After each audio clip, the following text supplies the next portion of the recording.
Hi everyone, my name is Anish Kumar और आज हम बात करेंगे मानव शरीर के बारे में, यानी कि ह्यूमन बॉडी। ह्यूमन बॉडी के बारे में आज डिटेल में जानने की कोशिश करेंगे कि किस तरह से बनी होती है, उसके अंदर कौन कौन से सिस्टम्स होते हैं, ऑर्गन्स होते हैं और क्या बेसिक कंपोनेंट है जिससे कि मिल करके हमारे शरीर की संरचना होती है। तो बेसिकली आज हम फोकस करेंगे सेल्स के बारे में जानने की कोशिश करेंगे। और तो चलिए शुरू करते हैं बस। तो जैसा कि आप देख सकते हैं कि मैंने एक स्ट्रक्चर बनाया हुआ है।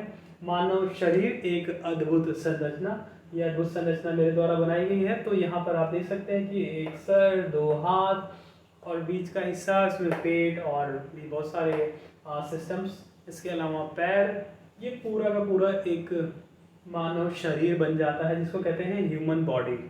अब ह्यूमन बॉडी बहुत सारी चीज़ों से मिल करके बनी होती है। बहुत सारी चीज़ों में, जैसे फॉर एग्जांपल स्किन और टिश्यूज़ की बात करें तो स्किन और टिश्यूज़ एक सिस्टम फॉर्म करते हैं जिसको कहते हैं इंटेग्यूमेंट्री सिस्टम। ऐसे ही जो बोन्स होती हैं, उसके अलावा मसल्स होती हैं, तो वो फॉर्म करते हैं जो भी चीज़ें मिल करके ना, वो एक सिस्टम बनाते हैं जिसको कहते हैं स्केलेटल सिस्टम। ऐसे ही जो लंग्स होते हैं, उसके जो कैपिलरीज होती हैं, वेसल्स होती हैं, वो फॉर्म करती हैं मिल करके एक रेस्पायरेटरी सिस्टम। ऐसे ही हार्ट की जो वेसल्स होती हैं और जो ब्लड होता है, ब्लड कंपोनेंट्स होते हैं, ब्लड सेल्स होती हैं, तो वो मिल करके सर्कुलेटरी सिस्टम बनाती है। ऐसे हमारी बॉडी में बहुत सारे सिस्टम्स होते हैं, लिम्फेटिक सिस्टम, नर्वस सिस्टम और भी बहुत सारे सिस्टम्स होते हैं। तो जो भी सिस्टम्स हैं वो काफ़ी सारे सिस्टम्स मिल करके हमारी बॉडी की संरचना को, मतलब बॉडी को बनाते हैं बेसिकली। तो जो सिस्टम्स होते हैं वो, उसमें जो इम्पॉर्टेंट चीज़ होती है एक, उसे कहते हैं ऑर्गन। मतलब उस सिस्टम, जैसे फॉर एग्जांपल हार्ट है तो उसके आसपास जितनी भी चीज़ें हैं, जैसे कि ब्लड वेसल्स हैं, कैपिलरीज हैं और उसके अंदर ब्लड सेल्स हैं, तो वो सारी चीज़ें मिल करके एक सिस्टम तैयार करेंगी। और उस सिस्टम का जो इम्पोर्टेंट पार्ट होगा वो होगा उसका ऑर्गन।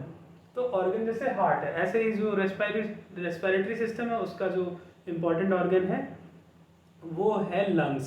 ऐसे ही किडनीज हैं तो वो यूरिनरी सिस्टम का पार्ट है। तो इस तरह से हमारी बॉडी में काफ़ी सारे ऑर्गन्स होते हैं। तो एग्जाम्पल के तौर पे बहुत सारे ऑर्गन्स हैं, जैसे कि लिवर, किडनी, हार्ट, इसके अलावा लंग्स और भी बहुत सारे ऑर्गन्स हैं हमारी बॉडी में, स्टमक। तो इस तरह से बहुत सारे ऑर्गन प्रेजेंट होते हैं। अब जो ऑर्गन होते हैं पूरी बॉडी में उन अलग अलग जगह पे पाए जाते हैं, उनका अलग अलग फंक्शन होता है। वो अलग अलग एनवायरनमेंट में काम करते हैं, अलग अलग ड्यूरेशन तक काम करते हैं और अलग अलग तरह की उनको रिक्वायरमेंट्स भी होती हैं। तो बेसिकली जैसे फॉर एग्जांपल कुछ एसिडिक एनवायरनमेंट में काम करते हैं, कुछ बेसिक एनवायरनमेंट में काम करते हैं। तो इस तरह से जो टिश्यूज़ हैं उनके अंदर वो अलग अलग होंगे। तो ऑर्गन्स जो हैं वो टिश्यूज़ से बने होते हैं। अब जो टिश्यूज़ होते हैं वो पूरी बॉडी में अलग अलग जगह पे अलग अलग टाइप के टिश्यूज़ मिलते हैं। तो ऑर्गन्स टिश्यूज़ से मिलकर के बने होते हैं। अब जो टिश्यूज़ हैं वो पूरी बॉडी में मिलते हैं। बॉडी में क्या करते हैं, वो बॉडी में ऑर्गन्स फॉर्म करते हैं, ऑर्गन बनाते हैं। तो अब जो टिश्यूज़ हैं वो किस चीज़ के मिलकर बने हैं, वो सेल्स से मिलकर बने हैं। बहुत सारी सेल्स मिलकर के टिश्यूज़ बनाती हैं, बहुत सारे टिश्यूज़ मिलकर के ऑर्गन बनाते हैं और बहुत सारे ऑर्गन्स मिल करके एक ऑर्गन सिस्टम, मतलब एक ऑर्गन जो होगा वो सिस्टम बनाएगा। ठीक है, ऑर्गन सिस्टम बन जाएगा पूरी बॉडी का। और बहुत सारे बॉडी के सिस्टम मिल करके ह्यूमन बॉडी बना देते हैं। तो अब वापस आते हैं सेल्स पे। तो सेल्स जो है वो जीवन की सबसे छोटी इकाई कही जाती है। Cell is the basic unit of life. तो अब बात करते हैं कि सेल्स बनी किस चीज़ की होती है। तो सेल्स बनी होती है मॉलिक्यूल्स से मिलकर के।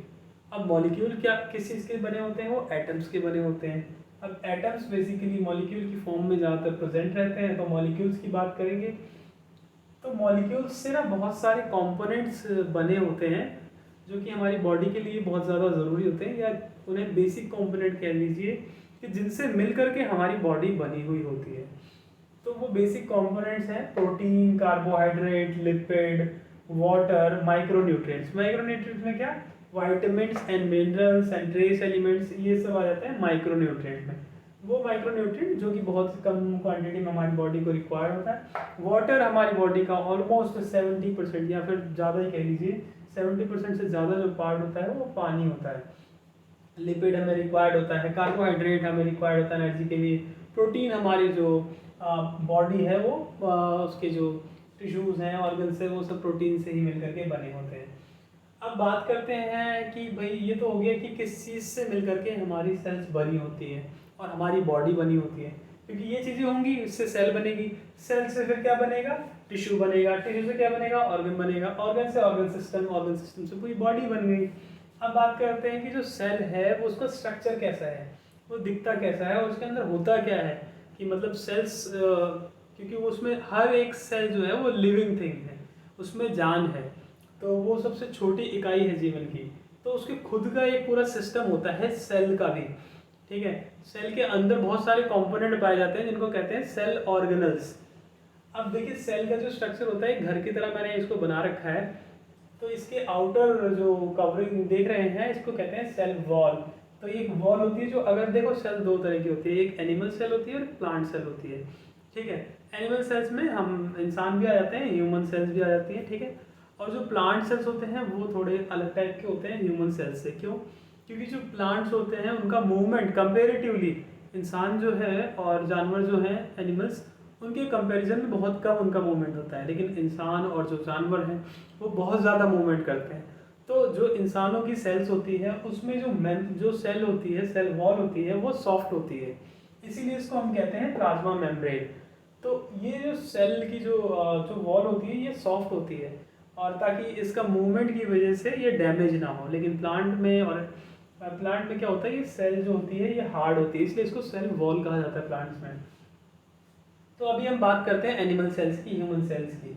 तो आउटर कवरिंग जो है इसको हम कहेंगे प्लाज्मा मेम्ब्रेन। अब अंदर जाने के लिए इसमें गेट बने होते हैं, क्योंकि जो सेल होती है, सेल वॉल होती है, जो प्लाज्मा मेम्ब्रेन होती है, वो जो भी कंपोनेंट्स होते हैं, जो न्यूट्रिएंट्स होते हैं, उनको अलाउ करती है। अगर जो सेल के अंदर से उसको अगर रिक्वायरमेंट होती है तो ही वो अलाउ करती है। तो इसीलिए जो वॉल होती है इसको सेमी परमेबल मेम्ब्रेन कहा जाता है, सेमी परमेबल मेम्ब्रेन कहा जाता है, प्लाज्मा मेम्ब्रेन जो है। ठीक है, और अगर सेल को किसी चीज़ को बाहर भेजना है तो वो भेज सकती है इसी के थ्रू। तो ऐसे ही जो सेल की मर्जी है कि किसी चीज़ को अंदर लाना चाहे और किसी चीज़ को बाहर भेजना चाहे, बिना उसकी मर्जी के कोई भी कंपोनेंट अंदर या बाहर नहीं आ सकता है। अगर आने की कोशिश करेगा तो सेल डैमेज हो जाएगी। ठीक है, अब चलिए सेल के अंदर चलते हैं, देखते हैं क्या क्या है। अब यहाँ पे ये स्ट्रक्चर देख सकते हैं, ये स्ट्रक्चर माइटोकॉन्ड्रिया है। अब ये माइटोकॉन्ड्रिया करता क्या है कि ये एनर्जी प्रोवाइड करता है, एनर्जी जनरेट करता है, एनर्जी बनाता है। ठीक है, तो एनर्जी बना के ये पूरी सेल्स में सप्लाई करता है, सेल से पूरी बॉडी में समझ लीजिए सप्लाई हो गया। तो ये अगर एक है तो इसको कहेंगे माइटोकॉन्ड्रियन, और बहुत सारे हैं तो माइटोकॉन्ड्रिया। ठीक है, अब इसके बाद जो एक और कंपोनेंट, एक और ऑर्गेनल है उसको देखिए, ये है एंडोप्लाज्मिक रेटिकुलम। एंडोप्लाज्मिक रेटिकुलम दो तरह के होते हैं, एक स्मूथ और एक रफ। स्मूथ में सिंपली दिख जाएगा, उसके सरफेस पे कुछ नहीं है, लेकिन रफ एंडोप्लाज्मिक रेटिकुलम के सरफेस पे राइबोसोम्स प्रेजेंट होते हैं।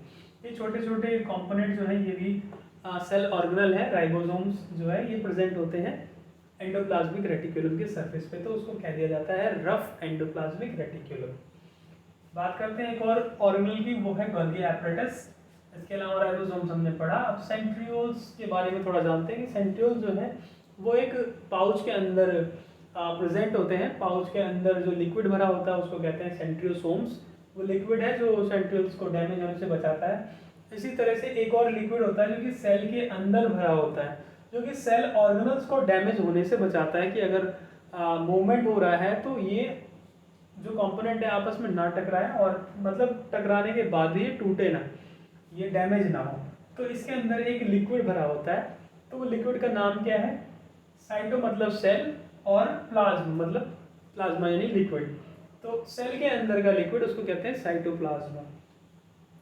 और एक इम्पॉर्टेंट जो सेल ऑर्गेनल होता है न्यूक्लियस, जिसके अंदर सारा जेनेटिक मटेरियल स्टोर होता है, डीएनए जिसे कहते हैं। तो सेल की डिफ्रेंशिएशन में और सेल की ग्रोथ में, मतलब सेल बनाने के लिए हेल्प करता है। तो जो जेनेटिक मटेरियल वो स्टोर होता है इसके अंदर न्यूक्लियस के अंदर न्यूक्लियोलस होता है, और न्यूक्लियस के बाहर क्या होता है, एक एनवेलप होता है जिसको कहते हैं हम न्यूक्लियर एनवेलप। तो ये रही बात पूरी की पूरी सेल के बारे में। तो ये सेल का स्ट्रक्चर था। तो डिफरेंट टाइप की सेल्स, मतलब शेप डिफरेंट हो सकता है, बट कंपोनेंट और ऑर्गेनल्स लगभग यही होते हैं। तो ये थी बात सेल्स की और हमारी ह्यूमन बॉडी के बारे में। तो उम्मीद करता हूँ ये वीडियो आपको पसंद आई होगी। तो आज के लिए इतना ही, फिर मिलते हैं एक नई वीडियो में। तब तक के लिए बाय बाय, टेक केयर, जय हिंद।